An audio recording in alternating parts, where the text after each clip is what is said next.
2 ராஜாக்கள் 5ஆம் அதிகாரம் 1வது வசனம்.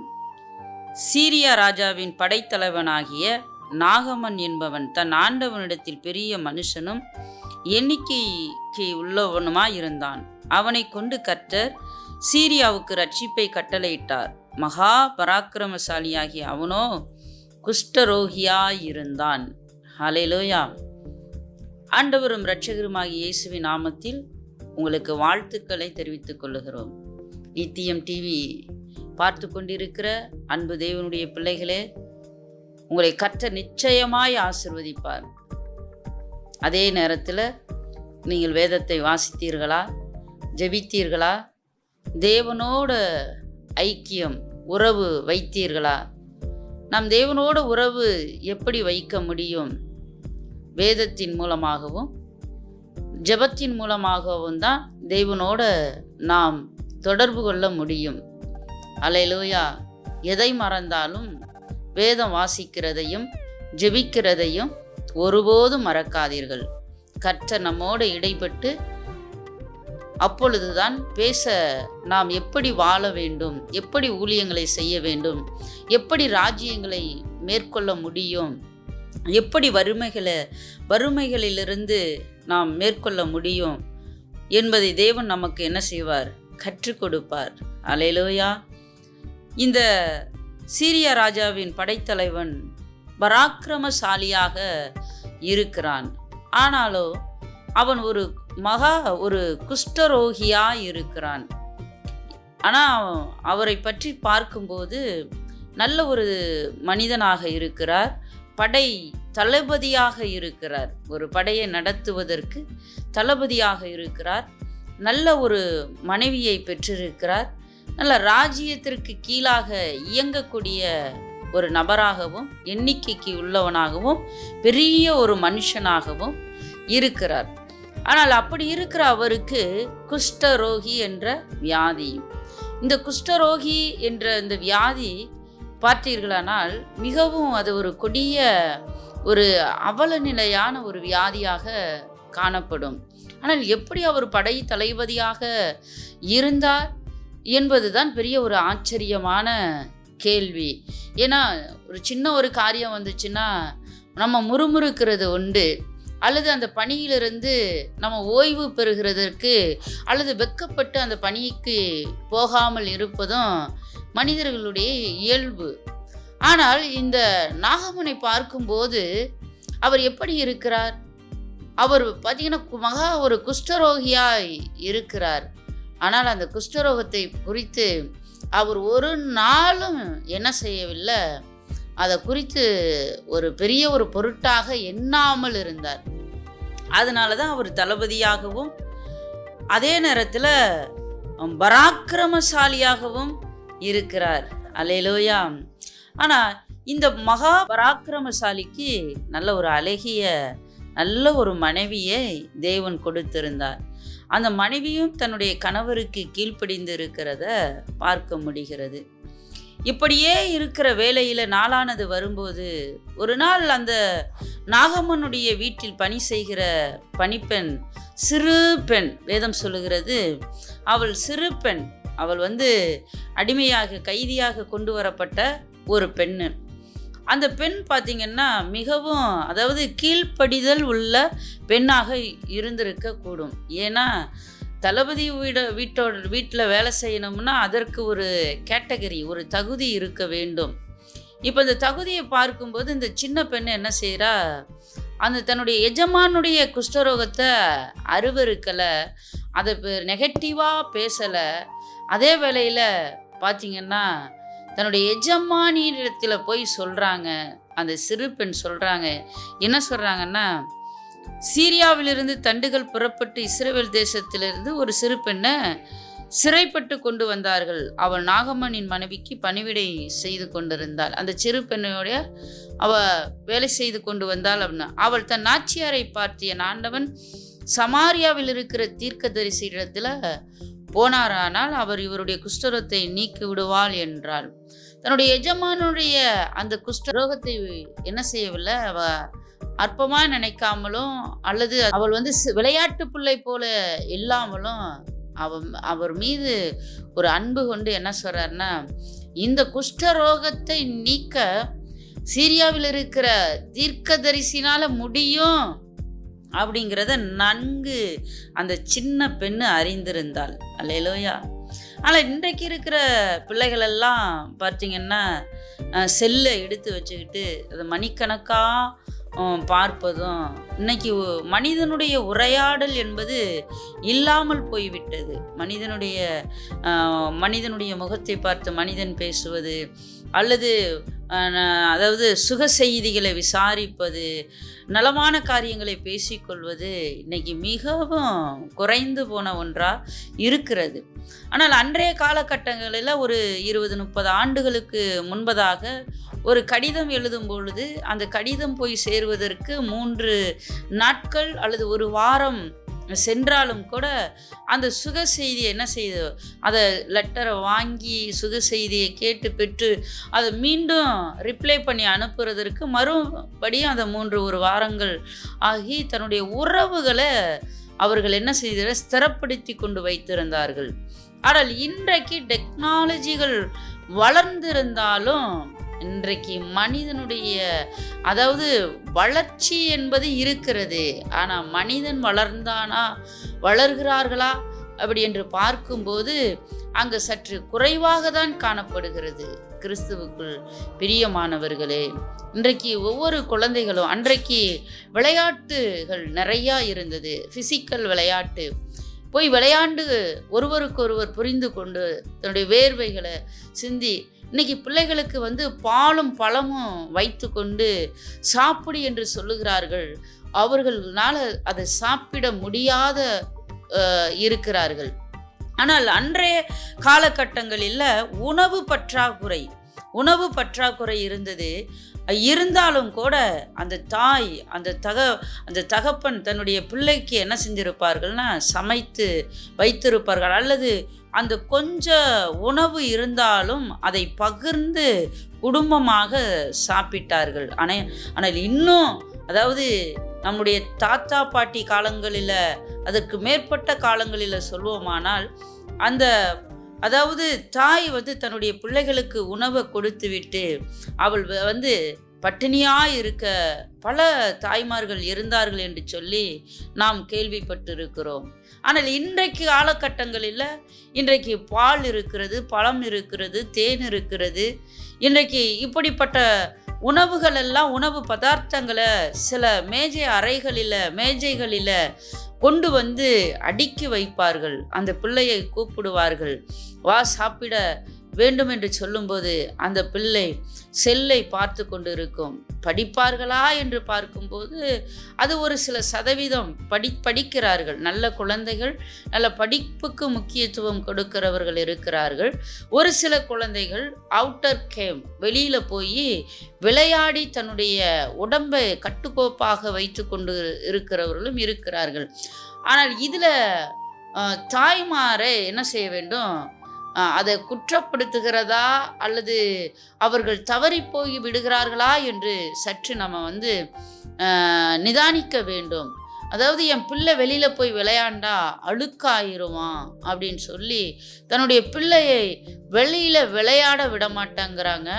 அதே நேரத்தில் போய் விளையாண்டுட்டு தவறான காரியங்களை கற்றுக்கொள்வார்கள். அதாவது 2 காரியமும் தாய் எடுக்கிற முடிவு நல்ல முடிவு தான். தான் பிள்ளைக்கு விரோதமாக எந்த ஒரு காரியத்தையும் தன்னுடைய தாய் செய்ய மாட்டாங்க. ஆனால் இங்கே பார்க்கும்போது ஆண்டவருடைய கிருபையின்படி அவர்கள் எப்படி ஒரு பழக்கமுடையவர்களாக அது மறந்து போய் விடுகிறார்கள். எவ்வளவு காலம்தான், எவ்வளவு மணி நேரம்தான், எத்தனை நாட்கள் தான் வீட்டுக்குள்ளேயே இருப்பார்கள். அவர்களால் என்ன செய்ய முடியாது, இருக்க முடியாது. அப்போ அவர்களுக்கு அதாவது 2வது ஒரு பார்ட் என்னென்னா செல்லு பார்க்கறது தான். அந்த செல்லு பார்த்து நாளானது வரும்போது அதுக்கு அடிக்ட் ஆகி மருத்துவமனைகளுக்கு செல்ல வேண்டிய ஒரு அவல நிலை காணப்படுகிறது. அல்லேலூயா. இன்றைக்கு நான் உங்களுக்கு சொல்லுகிறேன், நம்ம எல்லா பிள்ளைகளையும் நம்ம குற்றப்படுத்த முடியாது, படுத்தவும் கூடாது. ஆனால் மற்ற பிள்ளைகளோட விளையாண்டு இருந்தால் கூட தன்னுடைய பிள்ளையை காப்பாற்றி விடலாம். ஆனால் இன்றைக்கு செல்லு என்பது பார்க்கும்போது பல தவறான காரியங்களை நம்ம பெரியவங்க அந்த செல்லை நம்ம பார்க்கும்போது நமக்கே சில காட்சிகளை பார்க்கும்போது பயமாக இருக்கிறது.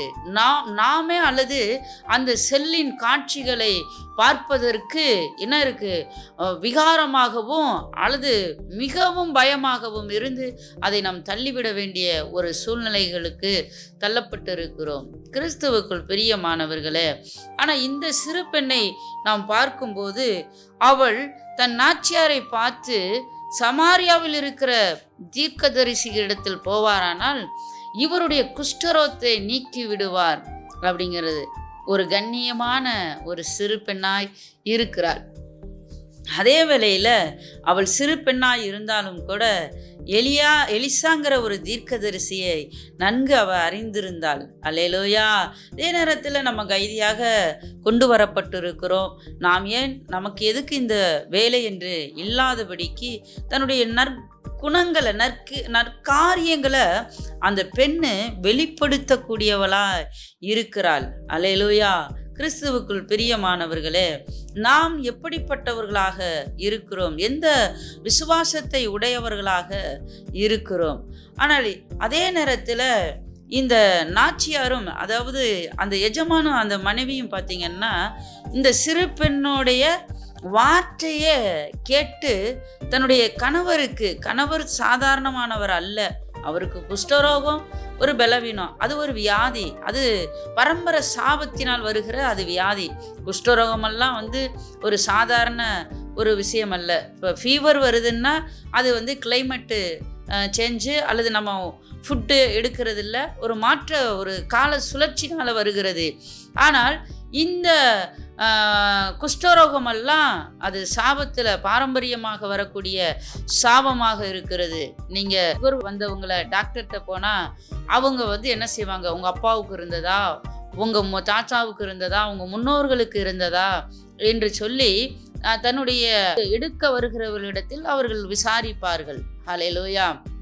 இங்கே பார்க்கும்போது இந்த தன்னுடைய மனைவி, அதாவது நாகம்மனுடைய மனைவியை பார்க்கும்போது அவர் பெரிய தளபதியாக இருக்கிறார், மகா பராக்கிரமசாலி. அவர் யுத்தத்துக்கு போனார்னா ஜெயந்தான், ஜெயித்துட்டு தான் வருவார். தோல்வி என்பது நாகம்மனுடைய வாழ்க்கையில் கிடையாது.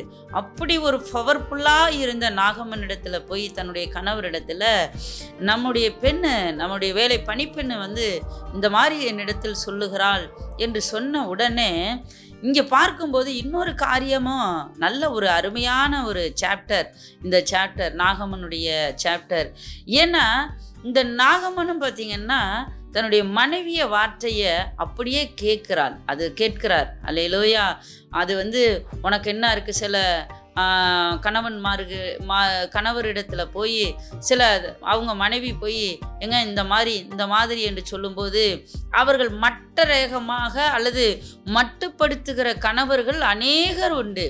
தன் மனைவி என்ன சொல்லுகிறார், ஏன் சொல்லுகிறார், எதற்கு சொல்லுகிறார் அப்படி என்று கேட்பதற்கு அவர்களுக்கு என்னல்ல பொறுமை இல்லை. அல்லது மனைவியை பற்றி தெரிந்திருக்கிறதுனால அவ ஏதாவது ஒன்று சொன்னால் உளருவா, அல்லது பொய் சொல்லுவா, அல்லது சும்மானாலும் சொல்லுவா அப்படின்னு சொல்லி சில பேர் என்ன செய்வாங்கன்னா மனைவியினுடைய வார்த்தையை கேட்காம போவாங்க. ஆனால் இங்கே நாகம்மன் மகா பராக்கிரமசாலியாக இருந்த இந்த நாகம்மனை பார்க்கும்போது தன்னுடைய மனைவி போய் சொல்கிறாங்க, நம்ம இடத்துல வேலை செய்கிற பெண்ணு, இந்த சின்ன பெண்ணு இந்த மாதிரி சொல்கிறா அப்படின்னு சொன்னோடனே போகலாம், நல்லது அப்படிங்கிறத அவர் என்ன செய்கிறாருன்னா அந்த புறப்படுகிறதற்குண்டான காரியத்தை தான் செய்யாமல் தன்னுடைய ராஜாவினிடத்தில் போய் அதை சொல்கிறாரு. அந்த ராஜாவுக்கு எவ்வளவு கீழ்ப்படிதல் உள்ளவராய் இந்த நாகம்மன் இருந்திருப்பார்.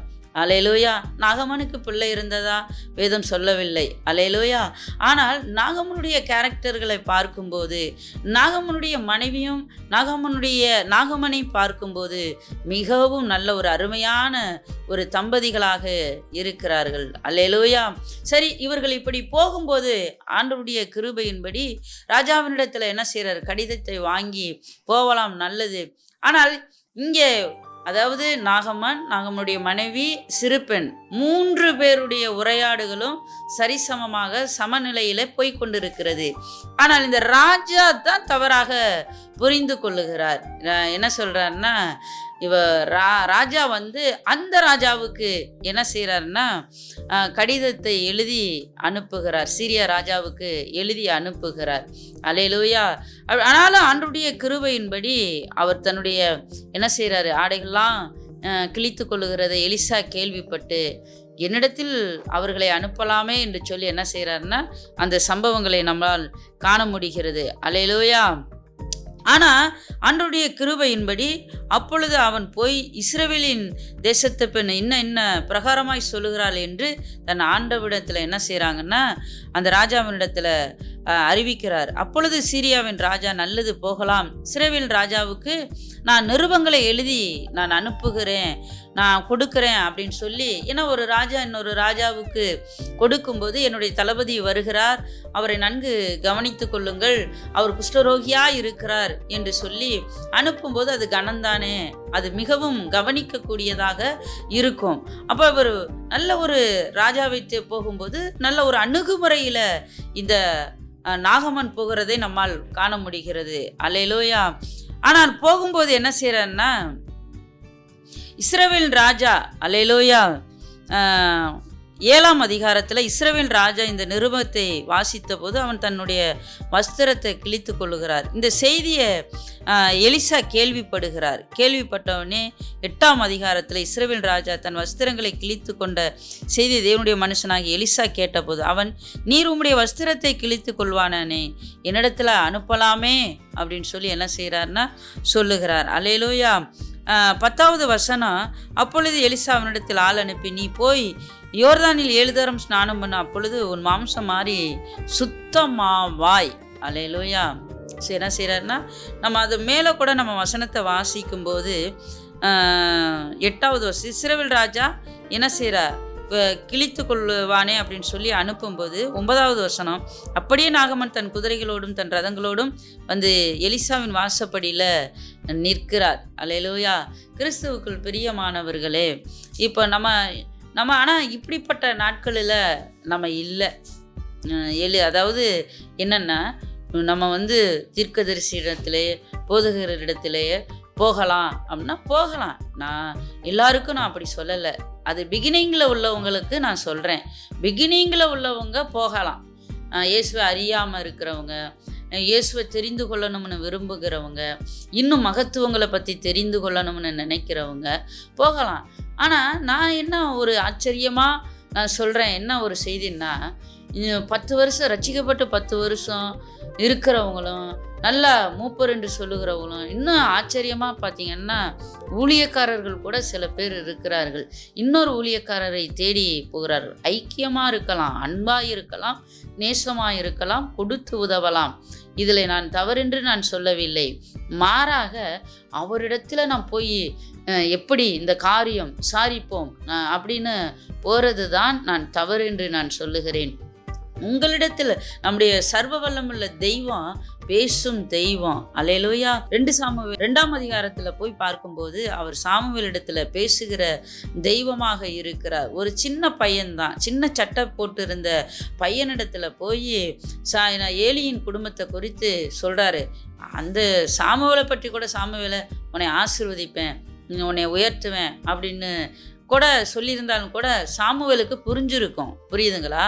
ஆனால் ஏலியின் குடும்பத்தை பற்றி, ஏலியின் பிள்ளைகளை குறித்து அந்த சின்ன பையனாக இருக்கிற சாமுவேல் இடத்துல போய் சொல்வாரானால் அவன் புரிந்து கொள்வார், அந்த சாமுவேல் புரிந்து கொள்வாரானால் இன்றைக்கு நல்ல வளர்ந்து இருக்கிற நம்மிடத்தில் ஆண்டவர் பேசும்போது நம்மளால் புரிந்து கொள்ள முடியாதா?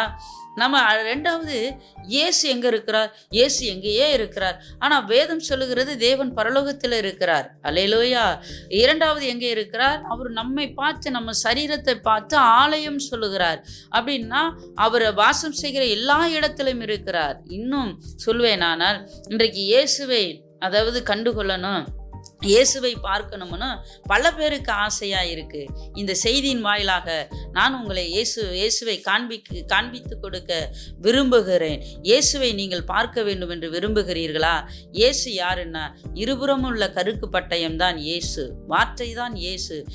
இந்த வார்த்தையை எடுத்து வாசியுங்கள். நீங்கள் எப்படி குடும்பத்தை நடத்த வேண்டும், கணவன் மனைவி எப்படி உறவு கொள்ள வேண்டும், எப்படி நீங்கள் உரையாட வேண்டும், பிள்ளைகளை எப்படி கண்ணியத்தோடு கவனமாக வளர்க்க வேண்டும், எப்படி எஜமானனுக்கு கீழ்ப்படிய வேண்டும் என்பதை தெளிவாக தேவனாகிய கர்த்தர் நமக்கு எழுதி கொடுத்திருக்கிறார். அல்லேலூயா. கிறிஸ்து இயேசுவாகிய இயேசுவை பார்க்க வேண்டும் என்றால் இவர்தான் இயேசு. இந்த வேதத்தை எடுத்து வாசியுங்கள், ஜெபியுங்கள். இந்த வேதத்தின் வாயிலாக தான் ஆண்டவர் நம்மோடு இணைந்து இடைப்பட்டு பேசுவார். அல்லேலூயா. கிறிஸ்துவுக்குள் பிரியமானவர்களே, சரி, நான் முடிக்க விரும்புகிறேன். ஆண்டவருடைய கிருபையின்படி இந்த நாகமனுடைய பார்க்கும்போது அவர் என்ன செய்கிறார்னா, அதாவது என்னை பார்த்து நான் ஆனால் இங்கே இதுவரையும் வாசித்த நாகமன் வேற, பார்ட் 1ங்கிறது மாதிரி இப்போ பார்க்க போகிற நாகமன் வேற. எப்படி என்று சொல்லி பார்ப்போமானால், இதுவரையும் தன்னுடைய ராஜாவுக்கு கீழாக அல்லது மனைவியை எப்படி நேசிக்கிறது, மனைவி சொன்ன வேலைக்கார பெண்ணு அந்த சிறு பெண்ணு சொல்லும்போது அவருடைய அணுகுமுறையெல்லாம் மிகவும் நேர்த்தையாக இருந்தது. ஆனால் இங்கே இந்த 2வது பாட்டு அப்படிங்கிறது போல நம்ம வாசிக்கும் போது எலிசாவை சந்திப்பதற்கு அவர் எலிசா தன்னுடைய முகத்தை பார்க்காமல் நீ போய் என்ன செய்யணும், நீ ஸ்நானம் பண்ணு அப்படின்னு சொல்லி அனுப்புகிறார். அல்லேலூயா. என்ன செய்ய, யோர்தானில் 7 தரம் ஸ்நானம் பண்ணுன்னு சொல்லி ஆள் அனுப்பி சொல்லுகிறது. அவர் கேட்ட உடனே அவருக்கு இப்போதான் தன்னுடைய பதவியும் தன்னுடைய பேரும் தன்னுடைய புகழும் ஞாபகத்துக்கு வருகிறது. நான் எப்படிப்பட்டவன், எப்பேற்பட்டவர், என்னை பார்த்து கூட சொல்லாமல் அல்லது என் முகத்தை பார்த்து என்னை தடவி ஏதாவது ஒன்று செய்வார்ட்டு மேஜிக் பண்ணுவார்ட்டு நான் வந்தா, இங்கே என்னன்னா நீ போய் அந்த யோர்தானில் போய் 7 தரம் குழி அப்புறம் சுத்தமாவன் சொல்கிற விளையாட்டு பிள்ளை சொல்வது போல இந்த எலிசா சொல்லுகிறாரே. இன்னும் அவருக்கு வருத்தமாக இருது. அவர் என்ன செய்கிறாருன்னா, அதை குளிக்கிறதற்கு மனம் இல்லாமல் முழுகிறதற்கு 7 முறை எலிசா சொன்ன வார்த்தைக்கு கீழ்ப்படிவதற்கு மனம் இல்லாமல் என்ன பண்ணுகிறாருன்னா அதாவது கோபத்தோட போகிறார். அல்லேலூயா. ஆனாலும் நாகமனுடைய அந்த வேலைக்காரர்கள் மிகவும் உண்மையிலே சொல்லப்போனால் அந்த நாகமன் கொடுத்து வைத்தவர் என்று சொல்லலாம். நாகமனிடத்துல தயவாய் பேசுகிறார்கள். ராஜாவே, உங்களிடத்துல பெரிய ஒரு காரியத்தை காணிக்கையோ அல்லது ஒரு பெரிய காரியத்தை செய்ய சொன்னால் நீங்கள் செய்வீங்களா அப்படின்னு கேட்கும்போது, ஆமாம் நான் செய்வேன் அப்படின்னு சொன்னார். அப்போ இந்த காரியத்தை செய்கிறதற்கு எம்மாத்திரம், நீங்கள் போய் அந்த யோர்தானில் 7 முறை நீங்கள் ஸ்நானம் பண்ணுங்க, அப்பொழுது சுத்தமாகி சொல்வதற்கு எவ்வளவு நேரமாக போகிறது, இது பெரிய ஒரு விஷயமே இல்லையே, பெரிய செலவு எனக்கு இருக்கிற மாதிரி தெரியவில்லையே அப்படின்னு கண்ணியத்தோட தயவாய் தன்னுடைய தளபதியினிடத்தில் அந்த வேலைக்காரர்கள் சொல்லுகிறார். தன்னுடைய வேலைக்காரர் சொன்னது நிமித்தம் அவர் என்ன செய்கிறார், அந்த எலிசாவின் வார்த்தையை கேட்டு கீழ்ப்படிந்து என்ன செய்கிறார்னா, போய் ஸ்நானம் பண்ணும்போது ஆண்டவருடைய கிருபையின்படி அவர் என்ன செய்கிறார்னா 14வது வசனம், அப்பொழுது அவன் இறங்கி தேவனுடைய மனுஷன் வார்த்தையின்படியே யோர்தானில் 7 தரம் முழுகின போது அவன் மாம்சம் ஒரு சிறு பிள்ளையின் மாம்சத்தை போல மாறி அவன் சுத்தமானான். அல்லேலூயா, அல்லேலூயா. கிறிஸ்துவுக்குள் பிரியமானவர்களே, ஒரு குஷ்டரோகத்தை ஆண்டவரால் நீக்கக்கூடுமானால் உங்கள் குடும்பத்தின் பிரச்சனைகளை அதாவது சில பேர் பல லட்சங்கள் இன்றைக்கு உள்ள திருமணங்களை பார்க்கும்போது பல கோடி என்று சொல்லலாம். அல்லேலூயா. பல கோடி கணக்கில் இன்னைக்கு திருமணங்களை செய்கிறார்கள். ஆனாலும் அந்த திருமணத்தில் சகிப்புத்தன்மை இல்லாமல் அந்த கணவன் மனைவி என்ற உறவு வரும்போது சகிப்புத்தன்மை, விட்டு கொடுத்தல், பொறுமை என்று இல்லாமல் டிவோர்ஸில் போய் நிற்க வேண்டிய ஒரு அவல நிலை, அவல நிலையாக ஒரு வேதனைக்குரிய ஒரு செய்தியாக இருக்கிறது. மனம் விட்டு பேசுங்கள், பொறுமையாக போங்க, விட்டு கொடுத்து போங்க. அதில் அப்படி நீங்கள் போகும்போது எனக்கு சாட்சிகளாக இருப்பீர்கள். அல்லேலூயா. தேவன் இணைத்ததை மனுஷன் பிரிக்க கூடாது என்று சொல்லி கட்டளையிட்டிருக்க நீங்கள் பிரிந்து போகிறதுனால, அப்படி பிரிந்து போகிறதுனால என்ன செய்கிறீங்கன்னா, நீங்கள் விபசாரிகளாக இருக்கிறீர்கள் அப்படின்னு வேதம் சொல்லுகிறது. பிரியமானவர்களே, இந்த குஷ்டரோகத்தை தேவன் நீக்கக்கூடுமானால், ஒருவன் ஞானத்தில் குறைவுள்ளவனா இருக்கும் பொழுது ஆண்டவரிடத்துல கேளுங்க. அல்லேலூயா. உங்கள் ஆண்டவர் ஒரு உலகத்தான் சொல்கிறாங்க. என்ன சொல்கிறாங்க? இயேசுவே அறியாதவங்க சொல்கிறாங்க. என்ன சொல்கிறாங்கன்னா, மரத்தை வச்சவன் தண்ணி ஊற்றுவான் அப்படின்னு சொல்கிறாங்க. நீங்கள் ஏன் வீணாக புலம்பி கொண்டு இருக்கிறீங்க? நீங்கள் ஏன் வீணாக கவலைப்பட்டு கொண்டு இருக்கிறீங்க? ஏன் உங்களுக்கு வீணான சிந்தைகள் வருகிறது? வேதம் சொல்லுகிறது, கற்பத்தின் கனி கர்த்தரால் வரும் சுதந்திரம் என்று சொல்லியிருக்க, உங்கள் பிள்ளைகளை குறித்து ஏன் கவலைப்படுகிறீர்கள்? அல்லது உங்கள் சரீரத்தை குறித்து, ஐயோ எனக்கு இவ்வளவு பெரிய வியாதி. நான் சொல்கிறேன், சுகர் வியாதி பெருசு, கேன்சர் பெருசு, நான் இல்லை என்று சொல்லவில்லை. ஆனாலும் இயேசு பெருசா, சுகர் பெருசா?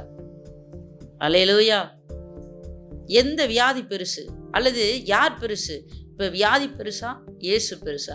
இன்றைக்கு பெரிய பலூனாக ஊதிக்கொண்டு இருக்கிறோம். என்ன ஊதிக்கொண்டு இருக்கிறோம்? நம்முடைய பலவீனங்களை என்ன செய்கிறோம்? பெருசாக பேசுகிறோம். இயேசுவின் மகிமை எங்க? இயேசுவின் கிருபை எங்க? ஏன் இவ்வளவு சாட்சிகளை தேவன் எழுதி கொடுத்திருக்கிறார்? எபிரேயர்ல வாசிக்கும் போது, மேகம் போன்ற இத்தனை திரளான சாட்சிகள் நம்மை சூழ்ந்திருக்க பாரமான யாவற்றையும் விட்டுவிடுங்கள் என்று சொல்லுகிறார். நான் கிறிஸ்துவுக்குள் பிரியமானவர்களே, நீங்கள் மற்ற காரியங்களை குறித்து நீங்கள் கவலைப்படாதீர்கள். ஆண்டவராகிய இயேசுவை நீங்கள் நம்புங்கள். லாசரு மரிச்சு போன லாசருவை 4 நாளாச்சு, நாரி போயிடுச்சு, எறும்புகள் வந்துருச்சு, பூச்சி வந்துருச்சு, துரும்பு வந்துருச்சு, புழுக்கள் வந்துருச்சு. ஆனாலும் அப்படி இருந்தாலும் லாசர் மேலே அன்பு வைத்து, இது லாசர் மரித்தது தேவனுடைய நாம மகிமை. லாசரை எழுப்பும்போது என்ன செய்ய, யூதர்கள் அநேகர் இயேசுவின் பட்சமாக இருந்தார்கள், இயேசுவின் பக்கம் ரட்சிக்கப்பட்டார்கள் என்று சொல்லி நாம் பார்க்கிறோம். பிரியமானவர்களே, உங்களுக்கு வியாதி வந்துச்சுன்னா, உங்களுக்கு பலவீனம் வந்துச்சுன்னா, அதை கர்த்தரிடத்தில் போய் சொல்லுங்க. அந்த சரீரம் உங்கள் சரீரம் நீங்கள் நினைக்கிறீர்களா? அல்லது பாவத்தினால தான் வந்துச்சுன்னா அந்த பாவத்தை விட்டு விடுங்க. அல்லது நான் பாவமே செய்யலை, நான் நீதிமானாக இருக்கிறேன் அப்படி நீங்கள் சொன்னீங்கன்னா, ஆண்டவரிடத்தில் இந்த வியாதி மகிமை என்று சொல்லுங்க. நீங்கள் சொல்லும்போது அப்பொழுதே இந்த வியாதி உங்களை விட்டு நீங்கி போய்விடும். பிரியமானவர்களே, நான் உங்களுக்காக ஜெபிக்க இருக்கிறேன். என்னோடு இணைந்து நீங்கள் ஜெபியுங்கள். கர்த்தர் பெரிய காரியங்களை தேவன் செய்வார். இந்த நாகமனுக்கு சுகத்தை கொடுத்த தேவன் உங்களுக்கும் இந்த நாளில் சுகத்தை கொடுக்க வல்லவராய் இருக்கிறார். ஆமேன். ஜெபிக்கிறேன் உங்களுக்காக. அப்பா பிதாவே, உம்மை நன்றி உள்ளத்தோடு நாங்கள் ஸ்தோத்தரிக்கிறோம். அப்பா, நாகமனுக்கு குஷ்டரோகத்தை நீக்கிவிட உம்மால் கூடுனதப்பா.